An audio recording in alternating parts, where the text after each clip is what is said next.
میں غلو، اس کی تعلیم، اس کی وضاحت، اس کا معنی، اس کا مفہوم آپ حضرات نے سن لیا ہے کہ دین میں غلو سے مراد حد سے تجاوز کرنا ہے، حد خلاص کرنا ہے، حد سے آگے نکل جانا ہے۔ اس کا معنی یہ نہیں ہے کہ افراط اور تفریط کا شکار ہو جانا، دین میں کمی بیشی کر لینا، دین میں کمی بھی اللہ رب کائنات کو گوارا نہیں ہے، اور اسی طرح دین میں زیادتی بھی اللہ رب کائنات کو گوارا نہیں ہے۔ دین اللہ رب کائنات کو اسی طرح چاہیے جس طرح اللہ رب کائنات نے محمد رسول اللہ صلی اللہ علیہ وسلم کے قلب ادب میں نازل فرمایا ہے۔ نہ اس میں ذرہ کے برابر زیادتی کی گنجائش ہے اور نہ ہی ذرہ کے برابر کمی کی گنجائش ہے۔ جو شخص دین میں ایک دکھ کا اضافہ کرے گا اس نے بھی دین میں غلو کیا ہے، اور جو شخص دین میں ایک دکھ کی کمی کرے گا وہ شخص بھی دین میں غلو کا شکار ہوا ہے۔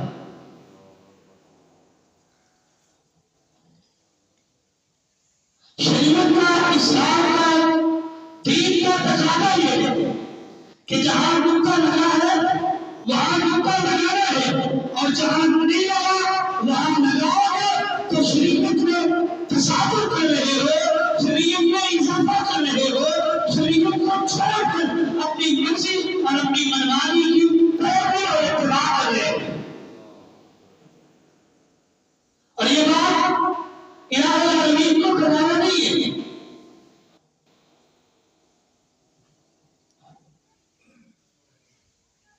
غلو کی کئی اور شکلیں، شخصیات کی محبت، شخصیات کا پیار، شخصیات کی محبت، شخصیات کی الفت، شخصیات کی تکلیف، شخصیات کی بات کو بغیر سوچے سمجھے وداؤٹ ریسرچ تسلیم کرنا، یہ بھی غلو کے معنی میں آتا ہے۔ شخصیت کا اصلی دین میں غلو ہے۔ نبیوں کو، ولیوں کو، کتب، انداز، نیک و خیر صالحین لوگوں کو اتنا بڑا چڑھا کر پیش کرنا کہ جو اختیارات اللہ اپنے کائنات کے ہیں وہ اللہ کے پیاروں میں تقسیم کرنا، یہ بھی غلو ہے۔ اور اسی طرح عبادت میں اپنی مرضی کو شامل کرنا، یہ بھی دین میں غلو ہے۔ عبادت میں اپنی مرضی، اپنی منمانی، اپنی چاہت، اپنی خواہش، اپنی منشا، اپنی آرزو کو پورا کرنے کا نام دین میں غلو ہے۔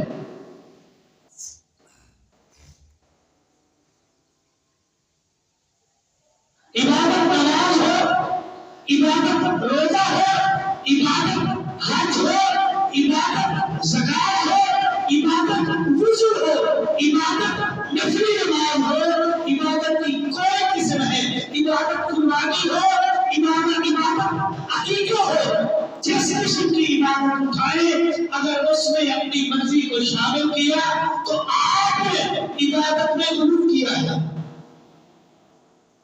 کیونکہ آپ نے سنا شریعت نقطے کا اضافہ بھی برداشت نہیں کرتی اور نقطے کی کمی بھی شریعت برداشت نہیں کرتی۔ اب جو عبادت میں اپنے طریقے راز کرے، اپنے مولوی کی رائے کو عبادت میں شامل کرے، اپنے بزرگ کی رائے کو، اپنے بزرگ کی سوچ کو، اس کی فکر کو، اس کے تخیل کو، اس کی آئیڈیالوجی کو عبادت میں شامل کرے اور عبادت تسلیم کر کے اسی کے مطابق کرتا پھرے، گویا اس شخص نے دین میں غلو کیا ہے۔ دین میں کسی کی آئیڈیالوجی، کسی کا تصور، کسی کا تخیل، کسی کی امیجنیشن نہیں چلتی۔ دین خالص ہے اور خالص رہے گا دو شکلوں میں، ایک اللہ کا قرآن ہے جو 30 پاؤں کا محیط ہے، اور دوسرا محمد رسول اللہ صلی اللہ علیہ وسلم کی سنت ہے، آپ کی احادیث طیبہ ہے، یہ خالص دین ہے، اس کے علاوہ کوئی چیز دین میں شامل نہیں ہو سکتی۔ جو دین میں شامل کرے گا وہ دین میں حد سے تجاوز کر رہا ہے، غلو کر رہا ہے، افراط و تفریط کر رہا ہے۔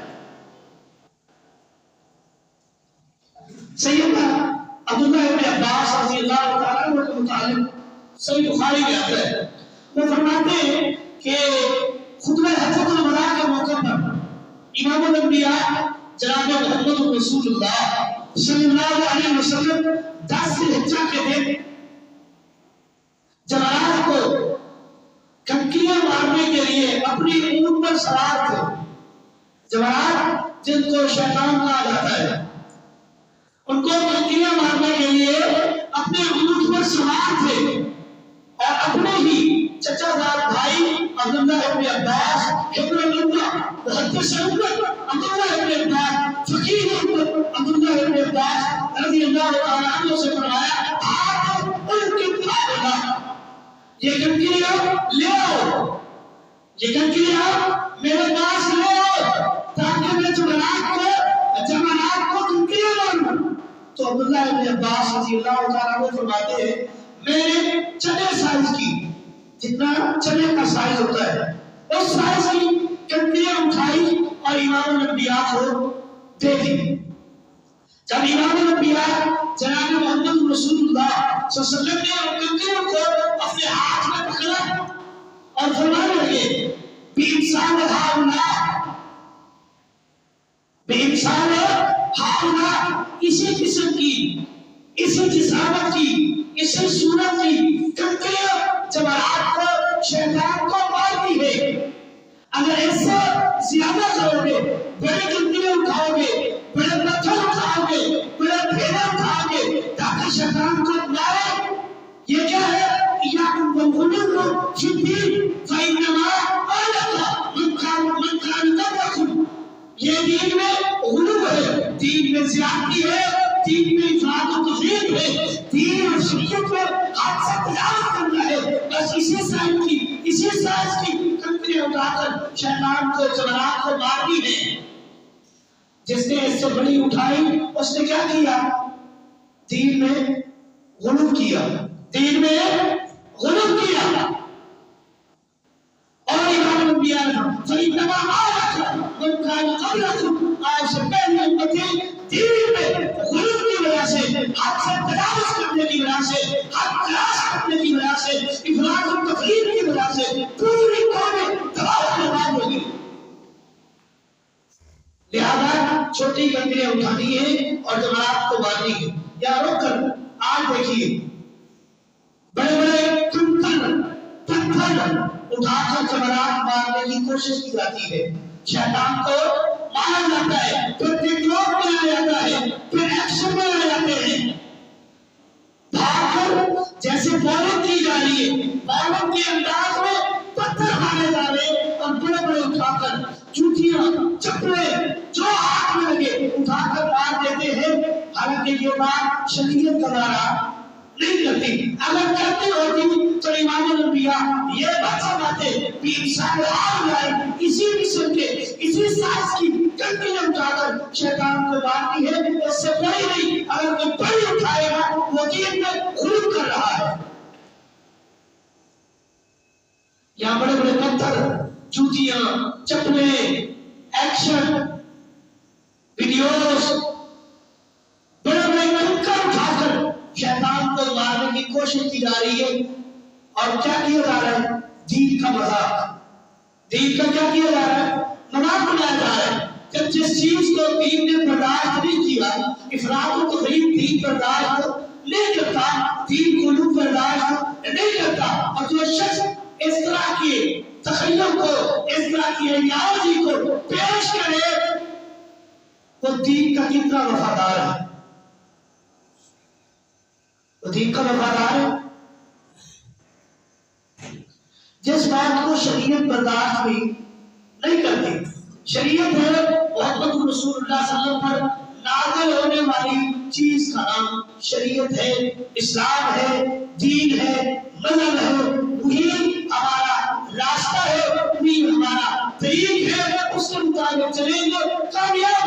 اس راستے کو چھوڑیں، ترک کریں گے، کامیابی مقدر نہیں بنے گی، ناکامی مقدر بنے گی۔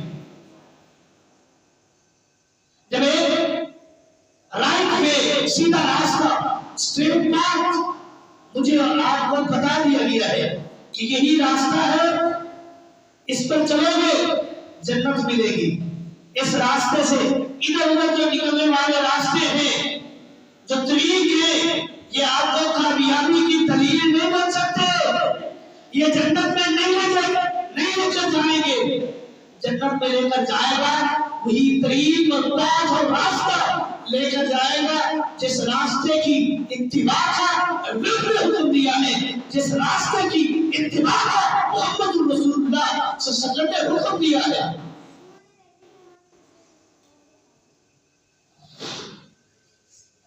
دین عبادات پر مبنی، اسے سیدنا عبداللہ ابن عباس رضی اللہ تعالیٰ عنہ کی اور ایک اور روایت صحیح بخاری کے اندر موجود ہے، فرماتے ہیں ایک دیہاتی امام الانبیاء کے پاس آیا اور آ کر اس نے محمد رسول اللہ صلی اللہ علیہ وسلم سے وضو کا طریقہ پوچھا، اللہ کے رسول میں وضو کس طرح کروں؟ وضو کا طریقہ میرا کیسا ہونا چاہیے؟ کیسے وضو کروں؟ امام الانبیاء نے آنے والے شخص کے سامنے پانی منگوا کر وضو کیا، پانی منگوا کر وضو کیا۔ آپ نے وضو کے آداب کو 3 مرتبہ دھویا۔ کتنے بار؟ 3 بار، سوائے سر کے مسح کے۔ سر کا مسح 1 بار کیا جاتا ہے، بقیہ جتنے بھی وضو کے آداب ہو امام الانبیاء نے کتنی بار دھوئے؟ 3 بار۔ دھونے کے بعد امام الانبیاء نے اس شخص کے سامنے اس بات کی وضاحت رکھی، کیا دیکھنے والے ایسا ہے، یہ مت سمجھنا کہ امام الانبیاء نے 3 بار دھویا، میں 4 بار یا 5 بار دھو لوں جائز ہوگا؟ نہیں، امام الانبیاء نے وہاں حد قائم کر دی۔ آپ نے فرمایا فمن زاد فقد عصا وتعدى وظلم، جس نے 3 سے 4 بار وضو کے آداب کو دھویا فقد عصا، وہ شخص میرا نافرمان ہے۔ وتعدى، اس شخص نے زیادتی کی ہے۔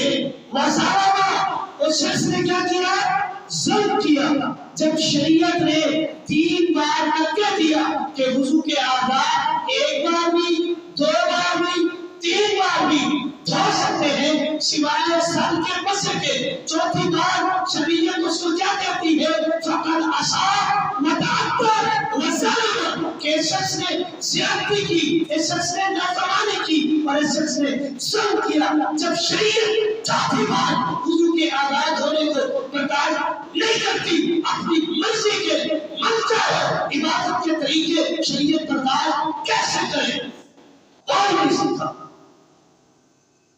کہ شریعت من چاہے عبادت کے طریقے برداشت کرے اور اس کو دین تنصیب کر کے اس پر عمل کیا جائے، یہ بات دین میں شامل نہیں ہے۔ اگر کوئی شخص کرے گا وہ شخص ظالم بھی ہے، وہ زیادتی کر رہا ہے، وہ رسول اللہ کا نافرمان بھی ہے۔ اب آپ کی مرضی، آپ عبادت کے طریقے میں امام الانبیاء کی شریعت کو فالو کریں، آپ کی مرضی، یا اپنی مرضی اپنے علماء کے فیصلے، مشورے، فتوے اور ان کی آراء کو اس پر عمل کریں، آپ کی اپنی مرضی۔ دین واضح ہے اور الگ اعلان بیان کیا جاتا ہے سنت کے مطابق، آپ کے طریقے کے مطابق عبادت وہ عبادت تنصیب ہوگی جو طریقہ محمد مصطفیٰ پر ہوگی صلی اللہ علیہ وسلم۔ کل قیامت کے دن میرا اور آپ ہر شخص کا یہ عقیدہ اعتقاد ہے کہ میرے اور آپ کے اعمال نامہ گناہ اور نیکیاں تولی جائیں گی، نہیں تولی جائیں گی، تولی جائیں گی، اور جو ترازو ہماری نیکیوں کو اور ہمارے گناہوں کو تولے گا اس کی صفت، اس کی کوانٹٹی اور کوالٹی امام الانبیاء نے بیان کی ہے۔ آپ فرماتے ہیں اس ترازو کی خصوصیت یہ ہے کہ وہ اس نیکی کو وزن کرے گا جو نیکی محمد مصطفیٰ کے طریقے پر ہوگی۔ بس ترازو یہ نہیں دیکھے گا کہ یہ نماز ہے، یہ روزہ ہے، یہ حج ہے، یہ زکوٰۃ ہے، یہ نفل ہے، یہ تہجد ہے، نفلی صدقہ ہے، نفلی روزہ ہے، قربانی ہے، عقیقہ ہے، عبادات کی جتنی قسمیں، حج ہے، عمرہ ہے۔ ترازو یہ نہیں دیکھے گا کہ اس کا وزن کرنا ہے، ترازو یہ دیکھے گا کہ یہ عبادت محمد مصطفیٰ کے طریقے پر ہے تو اس کا وزن کروں، اگر نہیں تو پھر یہ بدل ہے، یہ بیکار ہے، یہ بے سود ہے۔ ساری زندگی نمازیں پڑھ، روزے رکھ، عمرے کر، حج کر، زکوٰۃ دے، ساری زندگی عبادت میں گزار، محمد مصطفیٰ کا طریقہ بھی، وہ تیری ساری زندگی تیرے منہ پہ مار دی جائے گی اور جہنم میں منہ پہ پھینک دیا جائے گا۔ تیری مرضی، اپنی زندگی تباہ کرے، تیری مرضی، زندگی آباد کرے، زندگی کو جنت کا نمونہ بنائے تو محمد مصطفیٰ کی سنت کو، دین کو، شریعت کو، اسلام کو فالو کرنا پڑے گا۔ وداؤٹ اسلام، اسلام کے بغیر زندگی نامکمل ہے، پھر اس زندگی کو کوئی فائدہ نہیں ہے، پھر تو وہ اسی طرح زندگی ہے جس طرح یہود و نصارہ کی ہے۔ ان کی زندگی بیکار، کیا وہ عبادات نہیں کرتے؟ کیا وہ اپنی عبادات کو بجا نہیں لاتے ہیں؟ دیکھتے بھی ہو باوجود اس کے آپ کیا کہتے ہیں کہ آپ کافر ہیں، کہا جاتا نہیں جاتا۔ جب تک اسلام پر نہیں آؤ گے جنت نہیں ملے گی۔ تو اسلام لانا صرف خالی کلمہ پڑھنا نہیں ہے، اسلام لانا کلمے کا ضرورت نہیں ہے۔ امام الانبیاء جا رہے تھے، راستے میں ابو جہل مل گئے اور اس کے ساتھ مغیرہ بن شعبہ رضی اللہ تعالیٰ عنہ بھی تھے۔ آپ نے ابو جہل کے سامنے دین کی دعوت پیش کی کہ میں اللہ کا نبی ہوں، میرے اوپر اللہ نے وحی کا نزول کیا ہے، مجھے آخری نبی بنا کر بھیجا ہے، میری بات مان لو، اس کلمے میں، اس دین کی طرف آ جاؤ، کامیابی ہی کامیابی ہے۔ ابو جہل نے کیا کہا؟ اے محمد صلی اللہ علیہ وسلم، درود تو پڑھ لیں کم از کم، اے محمد صلی اللہ علیہ وسلم، میں آپ کو نبی نہیں مانتا، پھر آپ کی بات کیسے مانوں؟ آپ علیہ السلام چلے گئے۔ جب آپ اس کی نظروں سے اوجھل ہوئے، دور ہوئے، مغیرہ بن شعبہ رضی اللہ تعالیٰ عنہ جو بھی مسلمان نہیں ہوئے تھے، ان سے کہنے لگے محمد صلی اللہ علیہ وسلم کی بات سچی ہے، آپ سچے نبی ہیں، آپ پر اللہ نے وحی کا نزول کیا ہے، آپ پر شریعت نازل ہوئی ہے، آپ اللہ کے آخری رسول ہیں۔ مغیرہ بن شعبہ فرماتے ہیں رضی اللہ تعالیٰ عنہ، میں پریشان ہو گیا، ابھی 1 منٹ پہلے کہہ رہے تھے کہ آپ اللہ کے نبی نہیں ہیں، میں آپ کو اللہ کا رسول تسلیم نہیں کرتا، آپ کے جانے کے بعد مان بھی رہا ہے کہ سچا نبی ہے، آپ پر جو دین نازل ہو رہا ہے وہ اللہ کا آخری دین ہے۔ تو مغیرہ بن شعبہ فرماتے میں نے پوچھ لیا، تضاد ہے تیری بات میں، ایک دوسرے کے اپوزٹ ہے، خاموش ہو جائے، جمعے کا ثواب اپنا بھی ضائع کرتے ہیں، ساتھ میں بیٹھے ہوئے شخص کا بھی جمعہ ضائع ہے۔ تیری بات میں تضاد ہے، سمجھ نہیں آتی۔ ابھی تو کہہ رہا تھا کہ سچا نبی نہیں، ابھی تو کہہ رہا ہے کہ اللہ کا آخری نبی ہے، سچا بھی ہے۔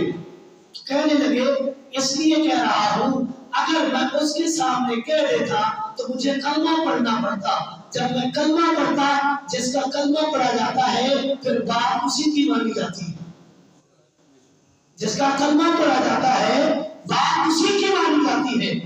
اگر محمد صلی اللہ علیہ وسلم کا کلمہ پڑھ لیتا تو میری چدراہٹ تو ختم ہو جاتی تھی، میرا وڈیر پن ختم ہو جانا تھا۔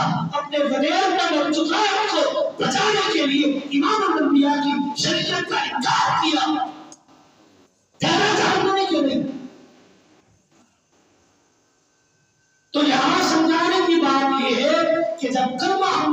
محمد رسول اللہ کا پڑھا ہے کہ کلمہ پڑھ لینے کے بعد میری مرضی بھی نہیں چلے گی، میرے کسی مولوی کی مرضی نہیں چلے گی، کسی امام کی نہیں چلے گی، کسی مجتہد کی نہیں چلے گی، کسی محدث اور فقیہ کی نہیں چلے گی، حتیٰ کہ ابو بکر صدیق رضی اللہ تعالیٰ عنہ جلیل القدر صحابی ہیں، نبیوں کے بعد انبیاء کے بعد سب سے افضل ترین ہستی ابو بکر صدیق کی ہے، لیکن ان کی بات ایک طرف ہو اور دوسری طرف محمد رسول اللہ صلی اللہ علیہ وسلم کی حدیث آ جائے، رب کعبہ کی قسم ہے ابو بکر کی بات کو چھوڑ دیں گے، امام الانبیاء کے فرمان پر عمل کریں گے، یہ دین ہے، یہ شریعت ہے۔ شریعت شخصیت پرستی کا نام نہیں کہ ابو بکر صدیق کی بات آ جائے تو وہ حرف آخر ہے، نہیں، حرف آخر محمد رسول اللہ صلی اللہ علیہ وسلم کی بات ہے، ان کے علاوہ کسی اور کی بات حرف آخر نہیں ہو سکتی۔ حرف آخر کیوں ہے؟ وما ينطق عن الهوى ان هو الا وحی یوحی، اے پیغمبر جب بھی تو بولتا ہے تیری زبان کو جنبش آتی ہے، حرکت آتی ہے تو میری وحی کی وجہ سے، اور وحی کیا ہے؟ رب کا دین ہے، رب کی شریعت ہے۔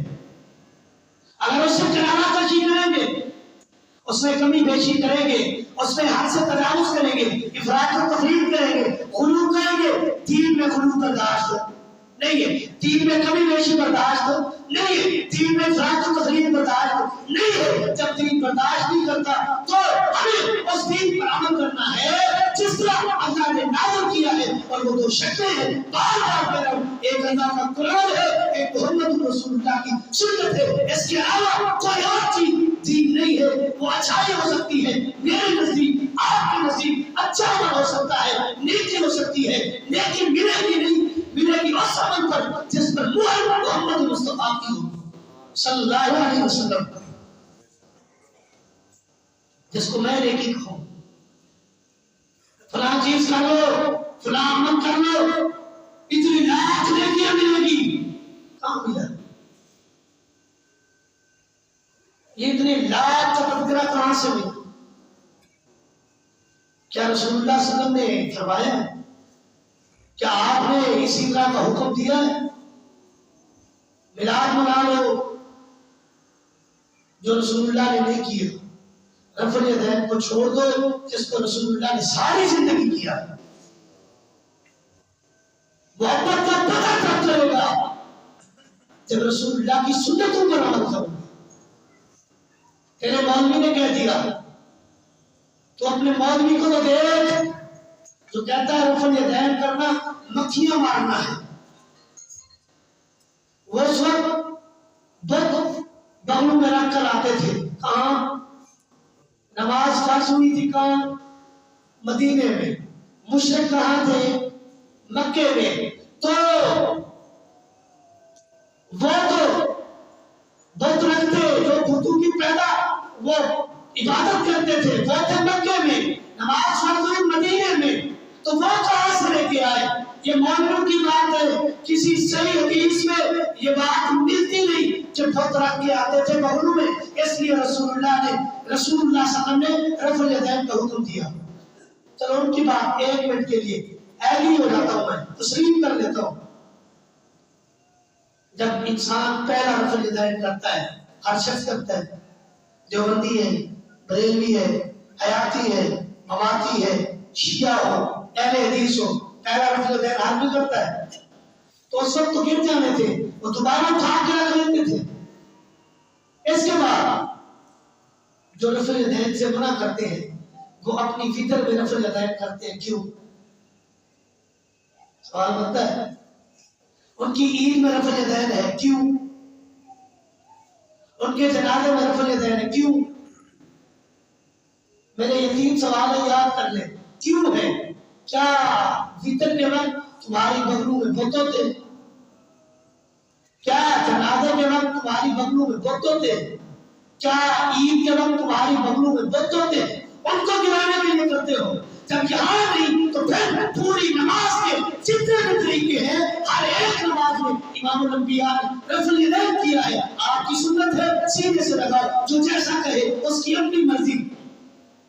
ہم تو امام الانبیاء کے مجھے ہیں، جب آپ کی حدیث آ جائے سر جھک جاتا ہے، یہ مومن کے لیے لائق ہے، شیوا ہے۔ امام الانبیاء کا فرمان آ جائے پھر اس کے آگے چونکے چنانچہ نہیں، سر جھک کیا، سر تسلیم خم کر لیا، عمل کرنا شروع کر دے۔ اللہ رب کائنات مجھے اور آپ جبھی ساتھیوں کو دین میں غلو کرنے سے بچائے، حد سے تجاوز کرنے سے بچائے، کبھی بیشی سے بچائے، افراط و تفریط سے بچائے۔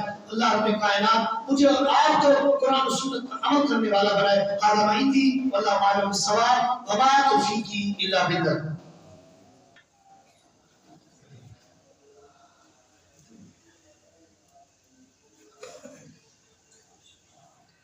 الحمدللہ